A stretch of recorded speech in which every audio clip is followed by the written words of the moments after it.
Moving on, we're going to talk about Venezuela. I know I've mentioned it a couple of times. I know that it's everybody's kind of talking about it right now, and it's kind of a bit of a hot topic. But we're going to discuss it anyway because Trump says that the U.S. is in charge of Venezuela now, and Maduro is jailed in New York after U.S. military operation. Now, this was a couple of days ago. This was on like the 5th. Since then, he has seen his first, I don't know if it's like trial, but definitely first court date where he pled not guilty.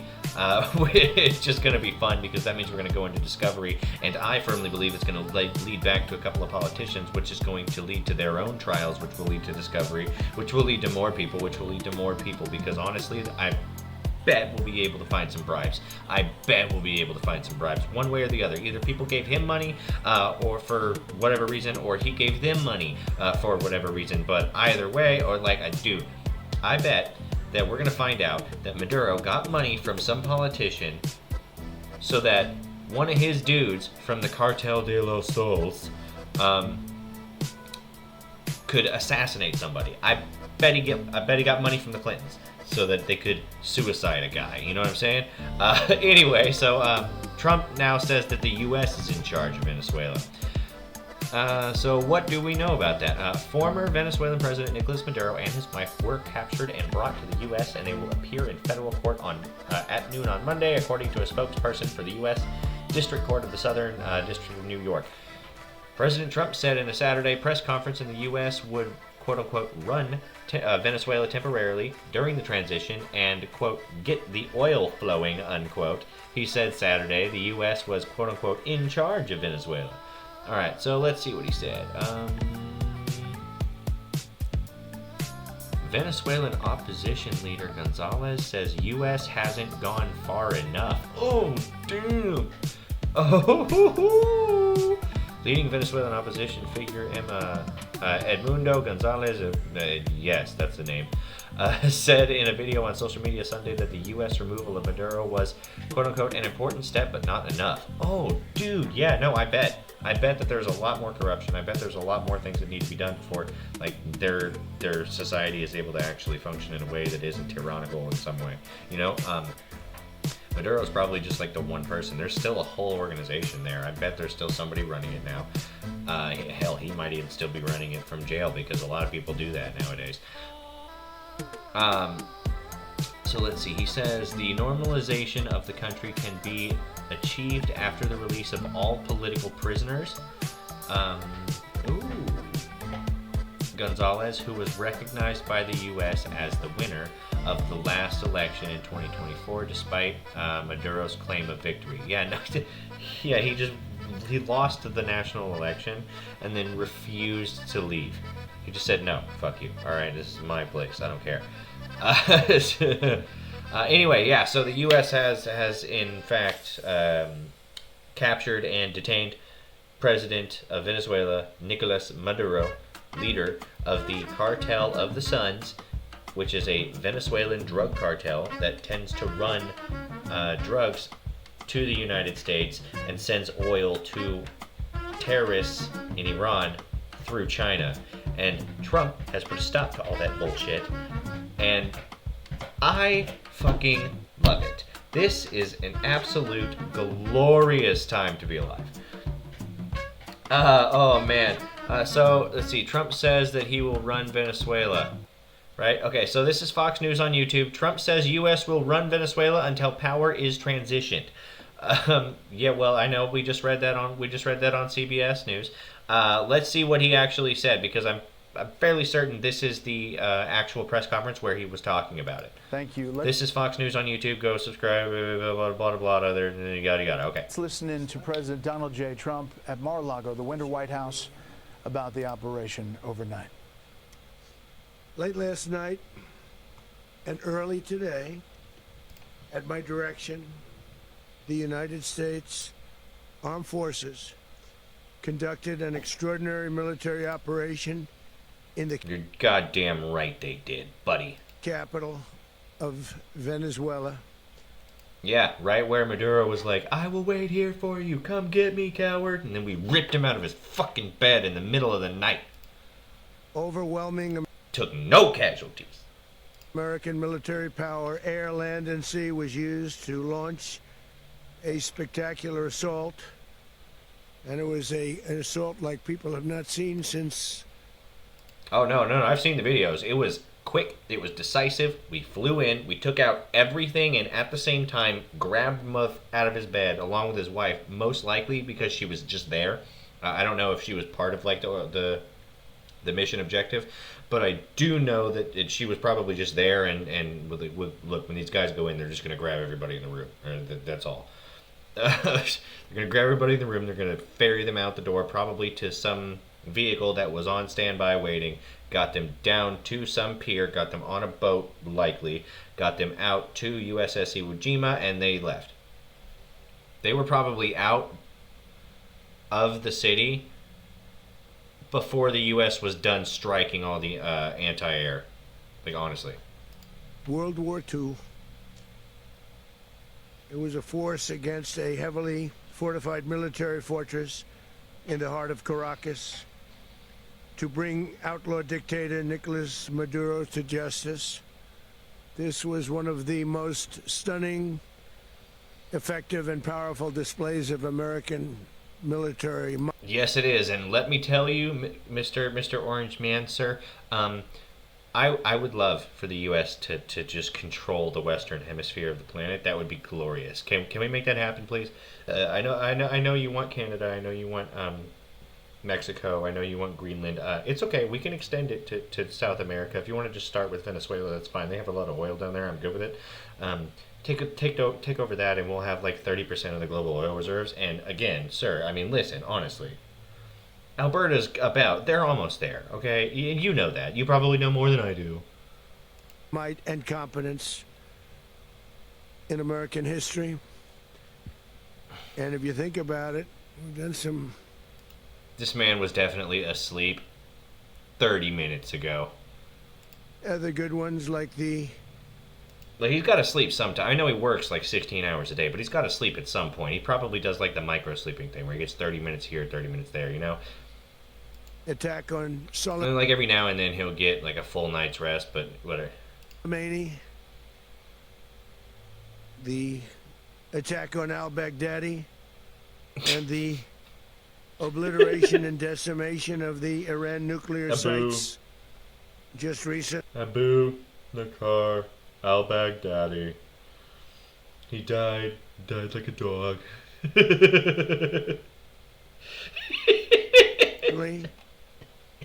In an operation known as Midnight Hammer. Yeah. All perfectly executed and done. No nation in the world could achieve what America achieved yesterday, or frankly, in just a short period of time. All Venezuelan military capacities were rendered powerless as the men and women of our military, working with U.S. law enforcement, successfully captured Maduro in the dead of night. It was dark. The lights of Caracas were largely turned off due to a certain expertise that we have. Dude. It was dark, and it was deadly. It was so crazy, man. I've seen the videos circulating around. It was wild. They came in and they just snatched this dude up. But captured along with his wife, Celia Flores, both of whom now face American justice. Maduro and Flores have been indicted in the Southern District of New York. It's Jay Clayton, for their campaign of deadly narco-terrorism against the United States and its citizens. I want to thank the men and women of our military who achieved such an extraordinary success overnight with breathtaking speed, power, precision, and competence. You rarely see anything like it. You've seen some raids in this country that didn't go so well. They were an embarrassment. If you look back to Afghanistan, or if you look back to the Jimmy Carter days, they were different days. We're a respected country again, like maybe like never before.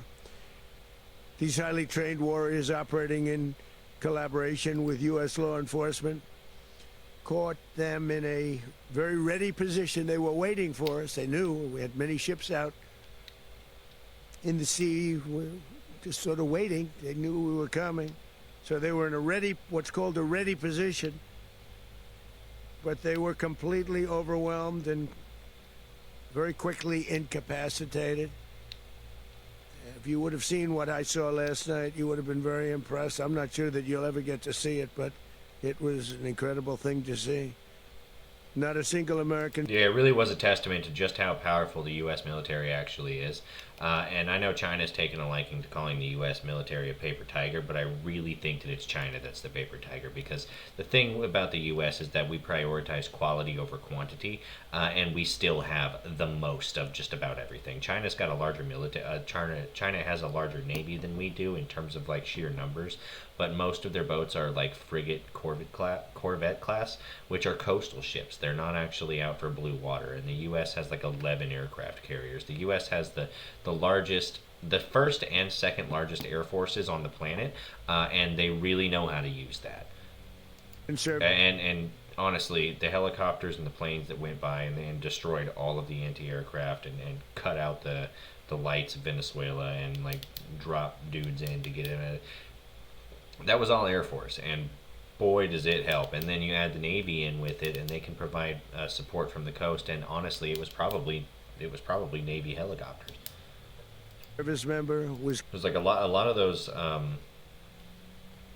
aircraft carriers, like the USS Iwo Jima. It's got planes. It has helicopters. It's got boats that come out of it. Like it's a fucking mobile fortress. Killed, and not a single piece of American equipment was lost. We had many helicopters, many planes, many people involved in that fight.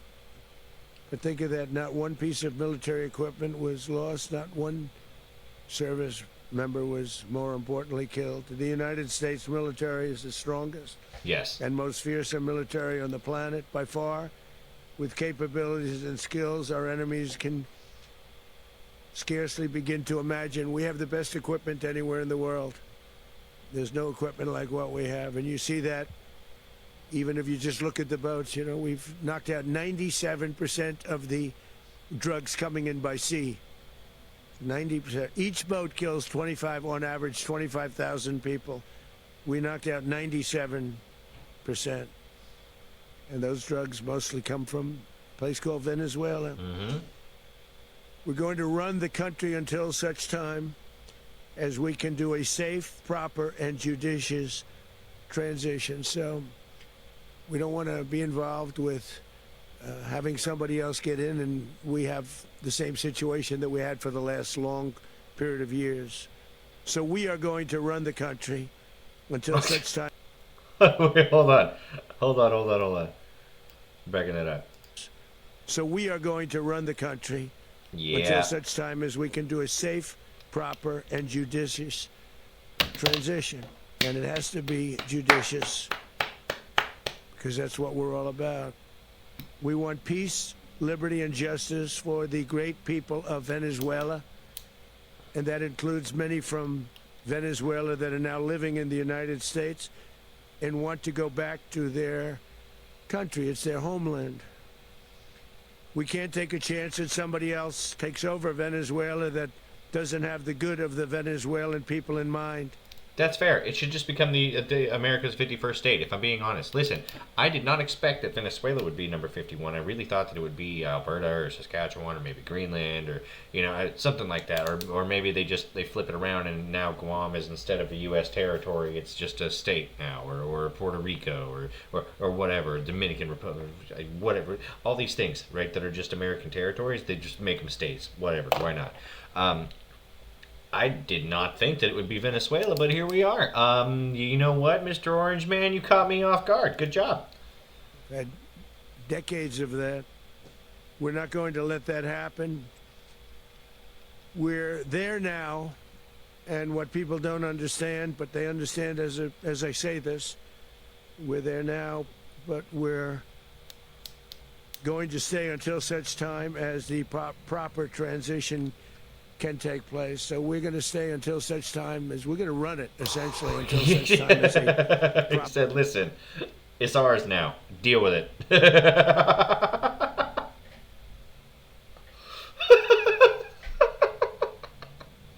Dude, we just do whatever we want, don't we? I love it. transition can take place. Hey everyone, I'm Emily Campagno. Catch me and Dude, my favorite part about this is like within a week, right before this whole operation happened, Maduro was in Venezuela, and he was doing this big press conference, and he was like, it was like a rally, and he was daring Trump to come and get him. You want me? You come get me. I'll be here. I'll be waiting, you coward. And here we are. Yeah. How's it going, buddy? This whole place now is ours. We're just gonna take this. No. We don't care if you object. We're just gonna take it. It's fine. Don't worry about it. So, Politico says that Trump's attack on Venezuela could change the world, and they're gonna explain to me how. So let's see what they have to say. The U.S. intervention in Venezuela is forcing a geopolitical reckoning in Washington throughout the Western Hemisphere and around the world. You know what? Honestly, yeah, that's fair. And I think the U.S. just needs to go ahead and just wrap it up over here, okay? This is ours. All of it. All of our neighbors, yeah, you're ours now. Fuck it. Canada? Yeah. Greenland? Yeah. Sure. Mexico? Yeah, definitely. South America? All of those places? Yeah, definitely. You can keep your same, like, regional culture, do whatever it is you gotta do, but you're gonna be subject to U.S. laws, and also taxes and stuff. And we'll build up your economy for you. Don't you worry, sir. We will bring you managed democracy. President Donald Trump's decision to launch a surprise military attack against Nicolas Maduro ended a years-long standoff with Caracas in a matter of hours. With the move, nobody disputes it either. It's like, listen, it took us a couple hours, and we went in there. We killed most of his security force. We took out all of their anti-aircraft. Didn't lose a single person or piece of equipment. Didn't harm a single civilian, and ripped Mo out of his bed.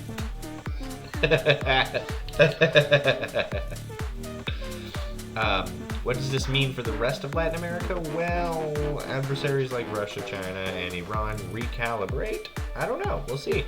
What will be the impact of global energy markets? And does this mark a permanent shift in the U.S. projection of war? Or projection of power, excuse me, sorry. Yes, it definitely does. When the U.S. has a red line, it's an actual red line now. Don't cross it. And if you do cross it, then we will beat you up and take all of your shit. That's just how it is. And if you don't cross it, we will get along just fine. In the statement since the operation began, Trump has provided new hints about what comes next beyond the assurance that the operation was decisive and the U.S. will be quote-unquote running Venezuela for at least some period of time.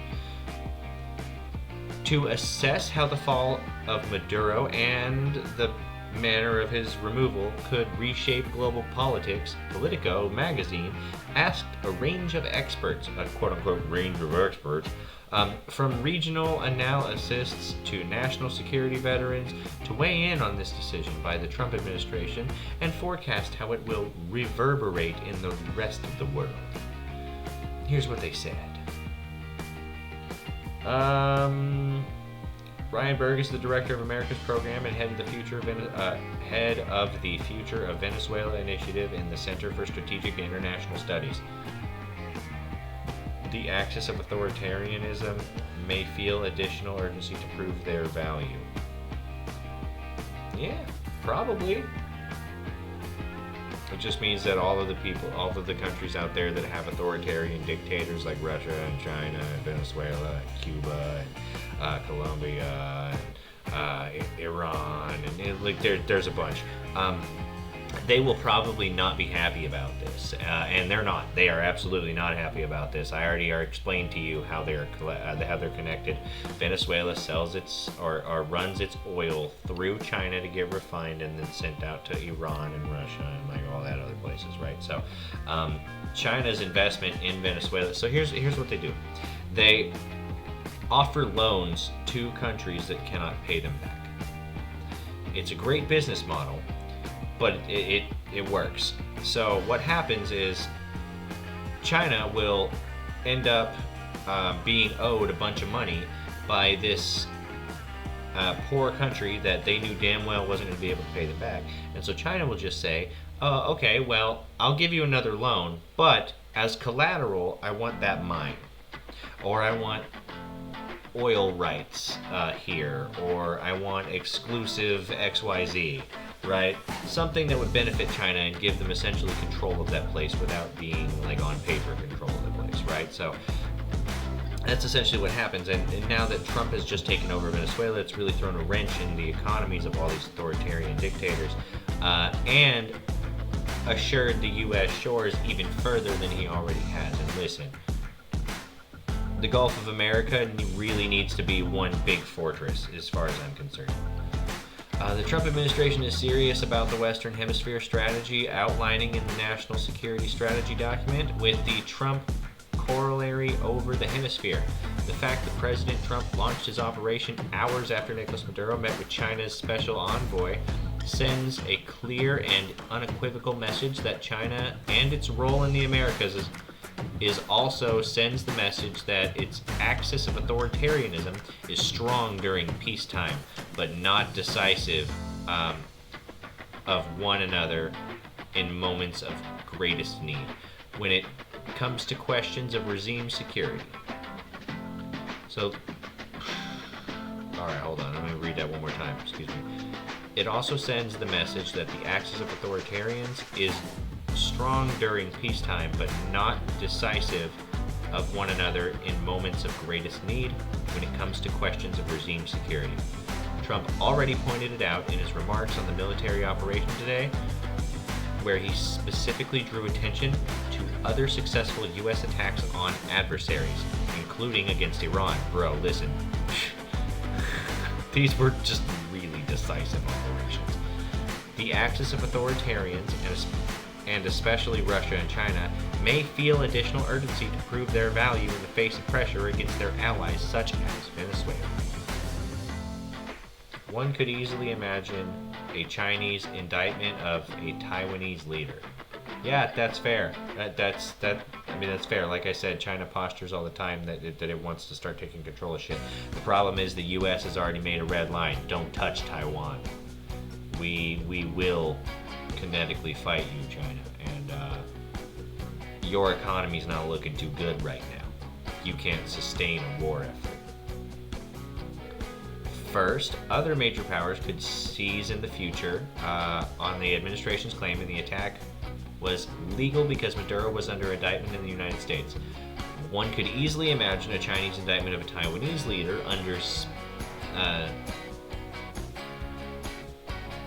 specious grounds as lubricating a Chinese attack on Taiwan. Yeah, that's fair enough. Then the U.S. would be left arguing the analogy in unsound because the U.S. indictment was legitimate, whereas the Chinese indictment was not. You know what, that's fair, but we're not going to do that. We're not going to argue. Trump said don't do it, or this will happen, and I believe him when he says this will happen. Second, President Trump prides himself on being unpredictable, and this attack will only deepen the country's belief in the volatility of the U.S. foreign policy. Leaders crosswire with the Trump administration will likely think more carefully about how they hedge their bets, whether that means developing close relationships with China or Russia, or coming up with better and clearer plans to avoid similar campaigns as the one in Caracas. Yeah, are you going to side with the U.S. or are you going to side with them? Pick one. You're going to be with the winning side or you're going to be with them. All right, listen. More fear will be coupled with more careful thinking about how the counter of capricious United States. Without Venezuela oil, Cuba's political system will finally collapse. You know what? Cool. Cool. Anyway, yeah, so the U.S. taking Venezuelan oil has repercussions for the entire world because Venezuela was providing oil to a lot of these tyrannical, like, dictator regime states, and now that they aren't getting that, there's going to become political unrest in all of those countries, such that they will likely either demand that demand a regime change, or demand the U.S. come in and fucking help them with it. And honestly, given Trump's track record, I'm fairly certain that at least with these smaller countries, Cuba, Colombia, maybe Brazil, Iran probably too, if I'm being completely honest, Venezuela, it's a lot of these smaller countries, we can probably just go in and snatch their leader up in a couple hours. So they're really on notice right now, man. Like they really don't want to fuck with us at this point. And that's the crazy shit that the U.S. is doing right now. And honestly, I'm so fucking here for it. I am absolutely here for all of the American expansion. I've been calling for it for a long time. I'm not riding anybody's coattails on this. They're riding mine, if I'm being completely honest. They just have larger voices than me. But that's okay, because 2026 is going to be our year. 2026 is going to be the year that we make tens of fans on this channel, damn it. Yeah, alright? You watch. We're gonna do it, damn it. Anyway, definitely follow and subscribe. Definitely, if you're on YouTube, go to youtube.com/Cestal/G2D. That's right. If you are tired of YouTube, you can always go to Rumble, and you can go to rumble.com/Cestal. And you can also follow me on X at real_Cestal. And you're already here on Kick, so that's really cool. Definitely go to Kick and follow me for weekly streams. All of these videos are streamed weekly, once or twice a week on Kick. Come and see me live. Come say hi. I can't wait to hear from you guys. And I hope you have a good next couple of days. I will see you on Sunday. Bye.